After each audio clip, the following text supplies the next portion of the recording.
എല്ലാ യുദ്ധങ്ങളും ബാക്കിയാക്കുന്നത് കരൾ നോവിക്കുന്ന കണക്കുകളും അനന്തരകാലം അനുഭവിക്കേണ്ടി വരുന്ന ദുരിതങ്ങളുമാണ്. ജപ്പാനിലെ ഹിരോഷിമയിലും നാഗസാക്കിയിലും ബോംബ് വർഷിച്ച് ദശകങ്ങൾ എത്രയോ പിന്നിട്ടിട്ടും ബാക്കിയായ കണക്കുകളും ദുരിതങ്ങളും ഇപ്പോഴും വേട്ടയാടുകയാണ്. അതിനു മുമ്പും പിന്നീടുമുണ്ടായ എല്ലാ യുദ്ധങ്ങളുടെയും അധിനിവേശങ്ങളുടെയും സ്ഥിതി വ്യത്യസ്തമല്ല.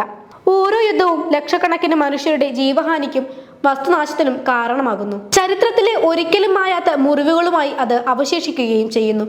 ഓരോ യുദ്ധവും വിനാശം വിതയ്ക്കുമ്പോൾ അതിന്റെ പ്രത്യാഘാതങ്ങൾ ഏറ്റവും അധികം ഏൽക്കുന്നത് കുഞ്ഞുങ്ങളും സ്ത്രീകളുമാണ്. അവിടെ തീനാളങ്ങളിൽ വസ്ത്രങ്ങളിൽ കത്തിത്തീർന്ന് പൊള്ളലേറ്റ ശരീരവുമായി ചരിത്രത്തിലേക്ക് ഓടിക്കയറിയ കിങ് ഫുക്കും സിറിയൻ അധിനിവേശ കാലത്ത് അഭയം നഷ്ടപ്പെട്ട് കടലിലൊഴുകി ജഡമായി തീരമണിഞ്ഞ അലൈൻ കുർദിയും നമ്മുടെ വേദനയായിത്തീരുന്നു. ഇപ്പോൾ നടന്നുകൊണ്ടിരിക്കുന്ന റഷ്യ ഉക്രൈൻ യുദ്ധവും പലസ്തീനെതിരായ ഇസ്രയേലിന്റെ കൊടും ക്രൂരതകളും ഇതേ വേദനകൾ തന്നെയാണ് മാനവരാശിക്ക് നൽകുന്നത്. അതിന്റെ ഞെട്ടിക്കുന്ന കണക്കുകളാണ് കഴിഞ്ഞ ദിവസം പുറത്തു വന്നിട്ടുള്ളത്. പലസ്തീന് നേരെ ഇസ്രയേൽ നടത്തുന്നത് യുദ്ധമല്ലെന്നും വംശഹത്യയുടെ നിർവചനത്തിൽ തന്നെയാണ് എന്നുമാണ് ഐക്യരാഷ്ട്രസഭ സ്വതന്ത്ര അന്വേഷണ കമ്മീഷൻ റിപ്പോർട്ടിലുള്ളത്. ഹമാസിന്റെയും ഭീകരതയുടെയും പേര് പറഞ്ഞ് പ്രത്യേക വിഭാഗത്തെ ഉന്മൂലനം ചെയ്യുന്നതിനുള്ള നിഷ്ഠൂരതകളാണ് അവിടെ ഇസ്രയേൽ നടത്തുന്നതെന്ന് UN സമിതി തയ്യാറാക്കിയ അന്വേഷണ റിപ്പോർട്ടിൽ പറയുന്നു.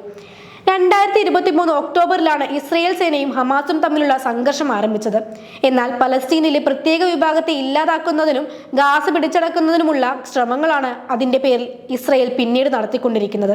അന്താരാഷ്ട്ര നിയമപ്രകാരം വംശഹത്യയുടെ നിർവചനങ്ങളായി കണക്കാക്കുന്ന 5-ൽ 4 ഗാസയിൽ നടപ്പിലാക്കുന്നു.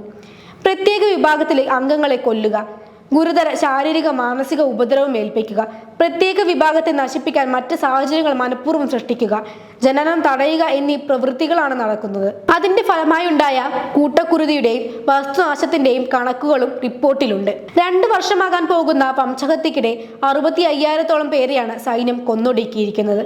അതിൽ 3-ലൊന്നും 5-ൽ താഴെ പ്രായമുള്ള കുട്ടികളാണെന്നത് ഭീതിപ്പെടുത്തുന്നതാണ്. പിറന്നു വീണവരെ മാത്രമല്ല ഗർഭസ്ഥ ശിശുക്കളെയും നശിപ്പിച്ചുവെന്ന് കേൾക്കുമ്പോൾ കാതുപൊത്താതിരിക്കാനാകില്ല. ഇത്തരം സംഘർഷഭൂമിയിൽ സമാധാനത്തിന്റെ ദൂതുമായി എത്താറുള്ള ഐക്യരാഷ്ട്രസഭ ജീവനക്കാരായ 346, യാഥാർത്ഥ്യങ്ങൾ ലോകത്തെ അറിയിക്കാനെത്തിയ 252 മാധ്യമ പ്രവർത്തകർ എന്നിവരും ഇസ്രയേലിന്റെ ചോരക്കൊതിക്കിരയായി.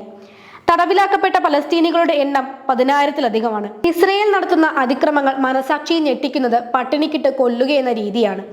500-ഓളം പേർ ഈ രീതിയിൽ മരിച്ചുവെന്നാണ് റിപ്പോർട്ടിലുള്ളത്. യുദ്ധത്തിലും അധിനിവേശത്തിലും ആഹാരവും അഭയവും നഷ്ടപ്പെടുന്നവരെ സഹായിക്കുക എന്നത് മനുഷ്യനീതിയാണ്. അതിനെ നിർബന്ധിക്കുന്ന അന്താരാഷ്ട്ര നിയമങ്ങളും കീഴ്വഴക്കങ്ങളുമുണ്ട്. ലോകരാജ്യങ്ങളാകെ ഈ ഘട്ടത്തിൽ അവശ്യ വസ്തുക്കളും മരുന്നുകളും ഉൾപ്പെടെ സഹായങ്ങൾ എത്തിക്കുകയും ഐക്യരാഷ്ട്രസഭ ഉൾപ്പെടെ സംഘടനകളുടെ നേതൃത്വത്തിൽ ആവശ്യക്കാർക്ക് നൽകുകയും ചെയ്യാറുണ്ട്. യുദ്ധത്തിനും ഉപരോധത്തിനുമിടയിൽ ഇതിനായി പരസ്പര ധാരണയോടെ ഇളവുകൾ നൽകാറുമുണ്ട്. പ്രത്യേക സഹായ കേന്ദ്രങ്ങളും നടത്തും. എന്നാൽ അതൊന്നും വകവയ്ക്കാതെ പലസ്തീനികളെ പട്ടിണിക്കിട്ട് കൊല്ലുകയാണ് ഇസ്രയേൽ. ലോകരാജ്യങ്ങൾ എത്തിക്കുന്ന അവശ്യ വസ്തുക്കളും മരുന്നുകളും നൽകാനാകാതെയും പ്രത്യേക സഹായ കേന്ദ്രങ്ങൾക്ക് നേരെ പോലും ആക്രമണങ്ങൾ നടത്തിയും മനുഷ്യനാശത്തിനുള്ള വഴിയൊരുക്കുന്നു. ആശുപത്രികളും വിദ്യാഭ്യാസ സ്ഥാപനങ്ങളും ആക്രമണ ലക്ഷ്യങ്ങളിൽ നിന്ന് ഒഴിവാക്കുന്നില്ല. ഇപ്പോഴാകട്ടെ ഗാസയുടെ പൂർണ്ണ നിയന്ത്രണം ലക്ഷ്യമിട്ടുള്ള കരയുദ്ധവും നടത്തുകയാണ്. കഴിഞ്ഞ ദിവസങ്ങളിൽ ശക്തമാക്കിയ ആക്രമണത്തിൽ 100-ലധികം പേർ മരിച്ചു. ജീവൻ രക്ഷിക്കുന്നതിനായി ലക്ഷക്കണക്കിന് മനുഷ്യർ പലായനം ചെയ്യുകയാണ്. ലോകം ഇന്നുവരെ കണ്ടിട്ടില്ലാത്ത അത്രയും ഭീതിതമായ സാഹചര്യങ്ങളാണ് ഇസ്രയേൽ പലസ്തീനു മേൽ സൃഷ്ടിച്ചിരിക്കുന്നത്. ആധുനിക ചരിത്രത്തിൽ സമാനതകളില്ലാത്ത കെടുതികളും ദുരിതങ്ങളും വിതറി യുദ്ധഭ്രാന്തുമായി നടക്കുന്ന ഇസ്രയേൽ പ്രസിഡന്റ് ബെഞ്ചമിൻ നെതന്യാഹു, എല്ലാ ഒത്താശകളും ചെയ്യുന്ന US പ്രസിഡന്റ് ഡൊണാൾഡ് ട്രംപ് തുടങ്ങിയ ഭരണാധികാരികൾ ലോകത്തിന് മുന്നിൽ കുറ്റവാളികളായി നിൽക്കുകയാണ്. ചോരക്കൊതി തീരാത്ത ഇത്തരം ഭരണാധികാരികൾക്കെതിരെ സമാധാനകാംക്ഷികളെല്ലാം ഒന്നിക്കണമെന്നാണ് UN റിപ്പോർട്ടിലെ വെളിപ്പെടുത്തലുകൾ ലോകത്തോട് ആവശ്യപ്പെടുന്നത്.